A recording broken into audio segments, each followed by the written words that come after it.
Well, good evening. It is lovely, if a little cold, to be here. My name's Kate. I'm MCC clergy, but my day job, my main job, my ministry is up in Oxford at Oxford Brookes University. Oxford Poly, for those of you who remember it before 1994. These days we go by Oxford Brookes University. So we're a community of some, 28,000 people. And I work with a team of ecumenical and faith ministers up there. So it's nice to get out on a Sunday instead of just doing the Monday to Friday for a change. Please pray with me. Loving God, thank you for the paths that you brought us along to get here. Thank you for the faith that everyone shows in being here tonight, and for those who are resting in faith from their own homes because they are ill or because they simply need a rest. Help them to know your hand on them, to know that we are holding them in our hearts and minds, and to feel your presence with them now and always. Amen. I know this is the second in your series on the Psalms, so forgive me if in setting the context I go over some old ground, but I didn't know what you may have already heard. So the psalm we heard today was Psalm 62, traditionally attributed, as the text says, to David. But it also says, and this is often not read out because it comes outside our traditional verse structure, it begins with, for the director of music. So whilst it's a bit of a tongue twister, it was probably intended to be sung, and possibly sung in congregation. It sounds very individualistic and meditative, as many of the psalms do, but would have been read probably in a not dissimilar context to this one. It's what we call a psalm of lament, which is a psalm that refers to the individual psalmist's circumstances, but is still intended to have some kind of universality to it.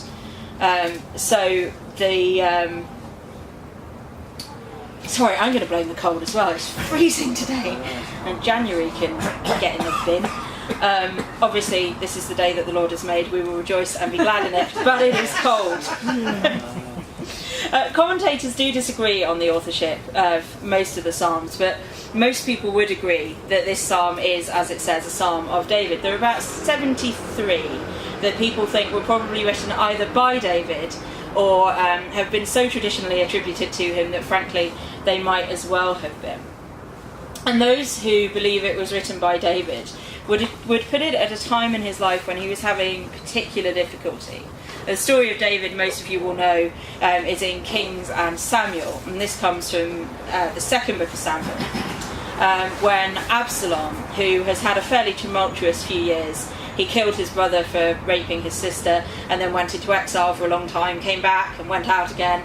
At this point he's out again, and he's decided from Hebron that he's going to take over his father's kingdom.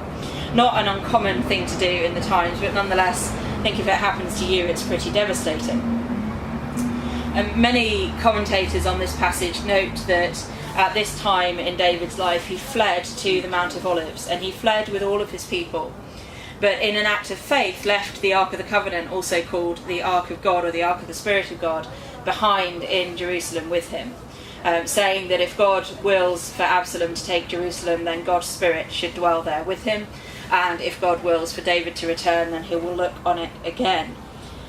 It says in 2 Samuel 15 at verse 30, it says that after he's left the city, David continues up the Mount of Olives, which will continue to be a place of worship right up into the time of the Gospels and beyond, even to today. Continued up the Mount of Olives, weeping as he went. And David and the people of Israel worshipped generally on a number of mountains. There was Temple Mount, obviously, which at this time was where the Ark of the Covenant was stored. But since the times of Mount Sinai, mountains have been considered to be particularly holy places. So in retreating not just into the desert, but specifically to a mountainside, David is evidencing something of his faith in God and his intention to continue to worship.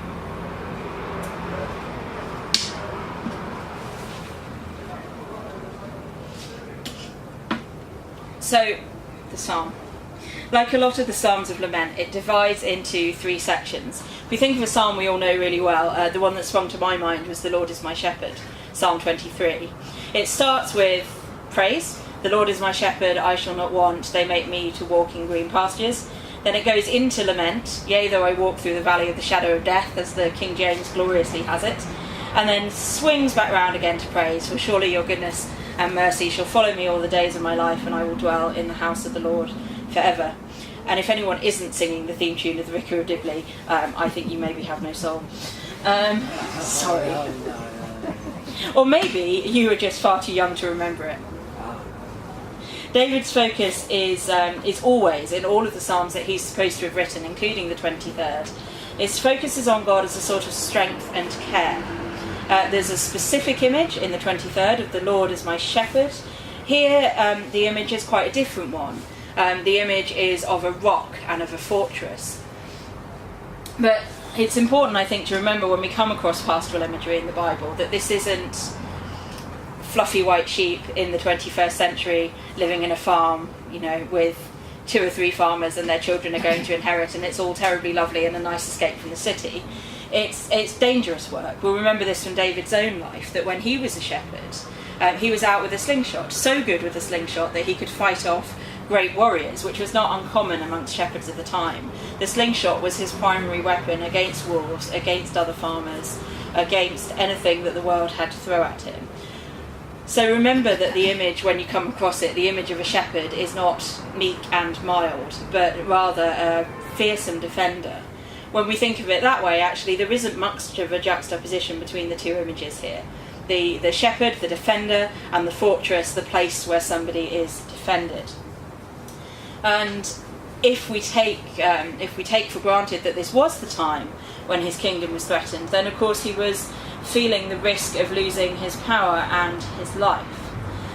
There's an old story from the 18th century of a priest who was sentenced to be hanged, I think, for heresy, and is supposed to have preached his finest sermon in the prison just before he went to his death. And Samuel Johnson, who had something to say on every occasion, is supposed to have remarked that, of course he did, because everybody is capable of great faith when they're in danger of their life.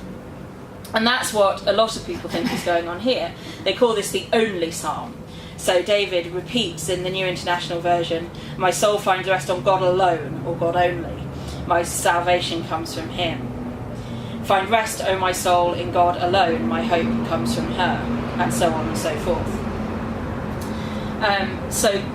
David is emphasising here God only as David's source of strength and power, and therefore, because in this time the king represented the faith of the people, the only source of strength and power for the kingdom and for everyone in it. So this trust in this time, in this context, came from a place of extreme vulnerability.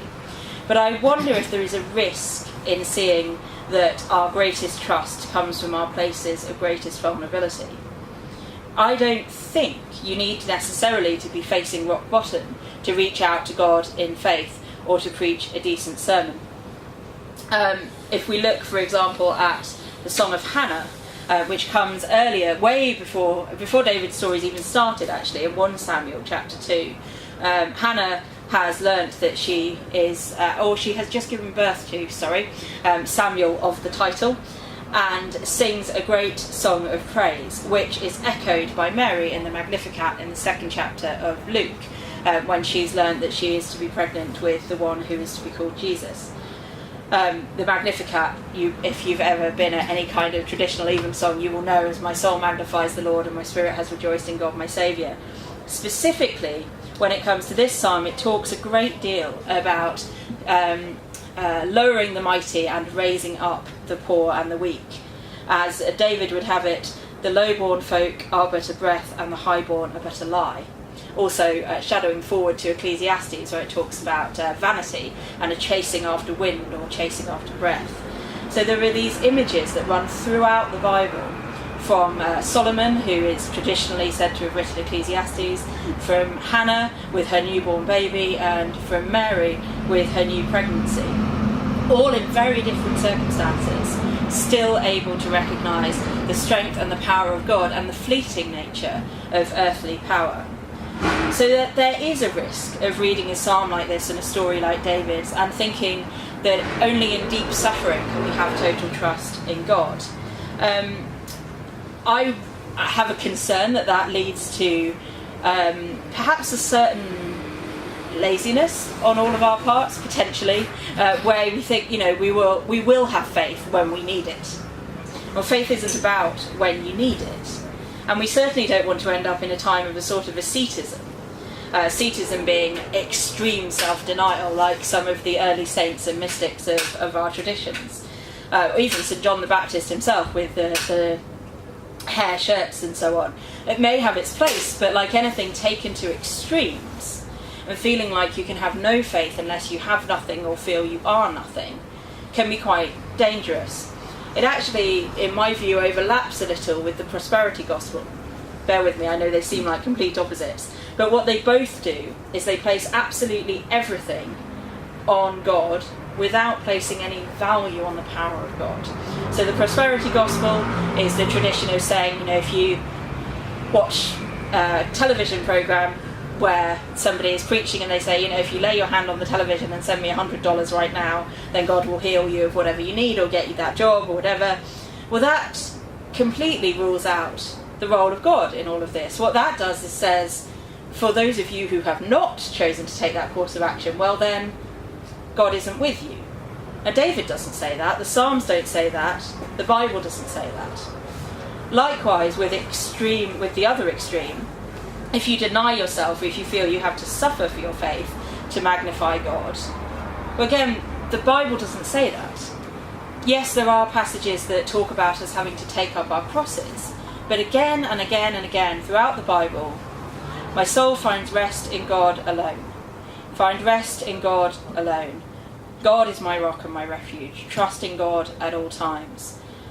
All of these alternatives are other ways of putting faith in our own works, which Paul and the gospel writers repeatedly caution us against.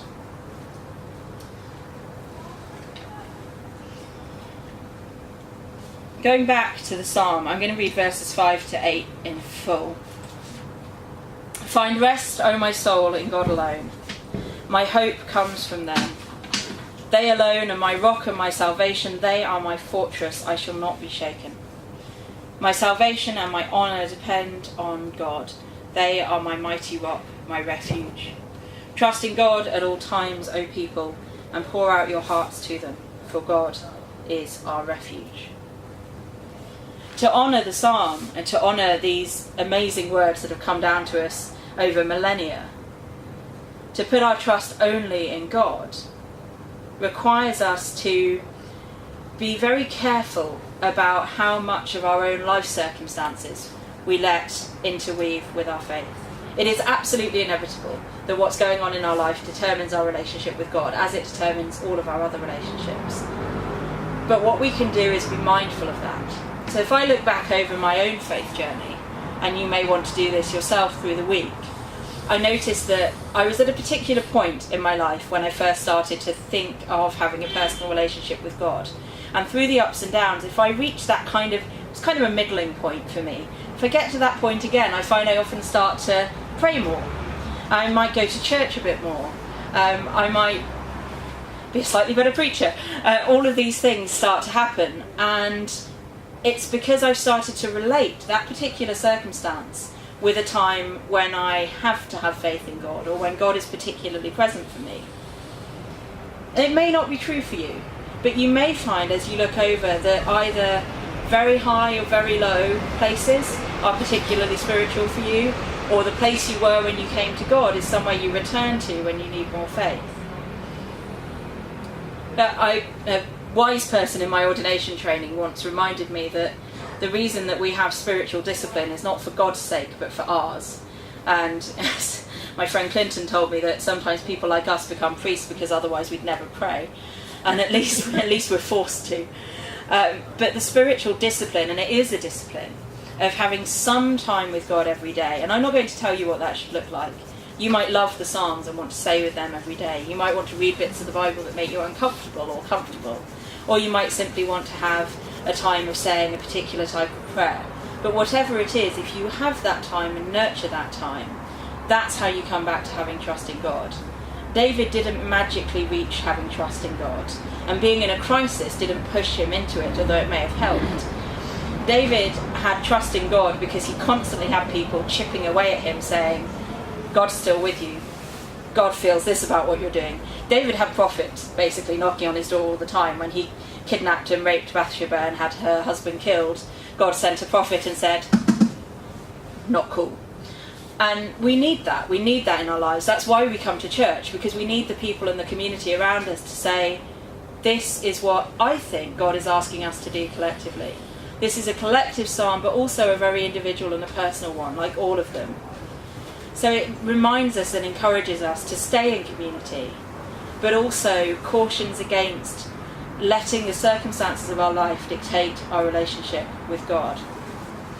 Care for your soul will help you to nurture that trust that you need in God and develop that true faith that we all strive for, where our faith rests in God and in God alone, not in ourselves or in those around us. And that's my prayer for you as we go into this week and as you go about your regular ministries.